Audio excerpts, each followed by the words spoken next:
Last night, Obamacare suffered another serious blow as Aetna announced its decision to pull out of the Nebraska and Delaware marketplaces. This latest news adds to the mountain of evidence that Obamacare has completely failed the American people and reinforces why there is no time to waste in repealing and replacing this law before it takes our entire health care system down with it. You do say that fixing Obamacare is necessary. Yeah. So why not put out your plan to say here's an alternative? Because you can't do it if you're going to try to repeal it. And once they back off repeal, we will sit down and negotiate. Senator Schumer in that interview, but the big news that Aetna is pulling out of Obamacare, releasing a statement about the exchanges. Our individual commercial products lost nearly $700 million between 2014 and 2016 and are projected to lose more than $200 million in 2017 despite a significant reduction in membership. Those losses are the result of marketplace structural issues that have led to co-op failures and carrier exits and subsequent risk pool deterioration. We will not offer on or off exchange individual plans in Delaware or Nebraska for 2018, and at this time have completely exited the exchanges. If you take a look at this map, the largest premium hikes in the country so far, average premium increase for health care in these states is 25%. But look at these. Arizona, 116%. Oklahoma, 69%. Tennessee, I mean, it goes on, and it's only getting worse as you get further down the road here. We're back with the panel.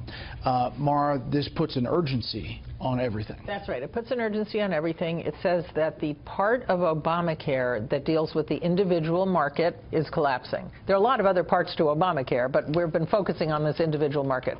And the Senate, which now says it's going to start from scratch, it's going to include all 52 Republican senators, going to work through this. They're going to have to decide, do they want to go back to the way things were before, or do they want to try to rescue the individual markets and make them work? That's something they have to figure out, because and then they have to deal with the Medicaid expansion and the employer-provided coverage. There are a lot of pieces to this, but this is the most urgent. And the timeline, I asked Speaker Ryan about this, is varied when you ask lawmakers. I really do believe we can get this by the end of the summer. I hope the Senate can move this bill fairly quickly, hopefully in a month or two. The Senate is starting from scratch. We're going to draft our own bill, and I'm convinced that we're going to take the time to do it right. My guess is that Leader McConnell is going to take some time here, and while he may ultimately pass a bill in the Senate, I think he will send it to conference with the House. That conference will go on a very long time, and we won't actually see a final product until after the 2018 elections. After the 2018 elections? I think that's ambitious for Democrats. Have to decide, is that a good thing or a bad thing for them? I mean, that's... Oh, don't they own it now, Molly? Well, one of the things that was interesting about when the House passed their version of the bill is everybody decided this would be a horrible thing for the midterm elections, when in fact, no matter what, something has to be done. I'm not sure. I totally agree that people should take the time necessary to get a bill done properly. But the fact of the matter is, Obamacare is imploding. I mean, this news of Aetna pulling out of the exchanges from the final remaining exchanges that they were in is really the biggest news story of the day. And whether or not people liked what the House version was, it doesn't really matter. Something needs to be done.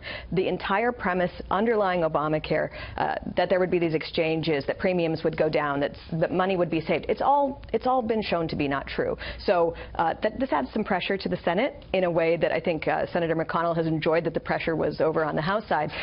They need to take their time, but they also need to get something done. Charles. But here's the problem, Mara. You say individual markets have to be fixed, exchanges have to be fixed. They cannot be. The premise of the markets was that you would either coerce or cajole the young and the healthy into buying high premium insurance, which they didn't need, highly overpriced, to subsidize the older people. A person of 60 needs 6 times as much expenditure, medical stuff in there at that age, than somebody of 20.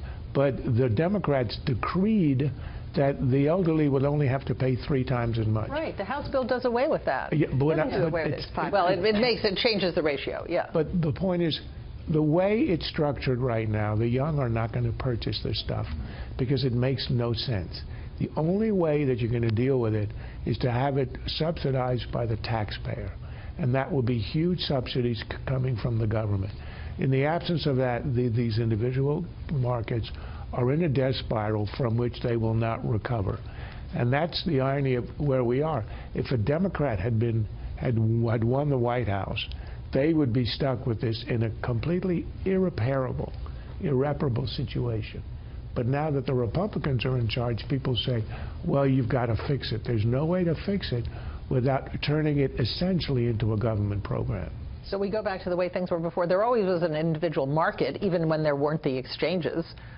Sometimes it was super expensive. You couldn't get it if you had a pre-existing condition, but there were ways to buy insurance. You take away all the mandates, the requirements in Obamacare for Cadillac-style coverage. You allow the market to regulate itself, and as what the Democrats are now demagoguing, the age tax that older people have to pay more. That's because older people have more expenditures.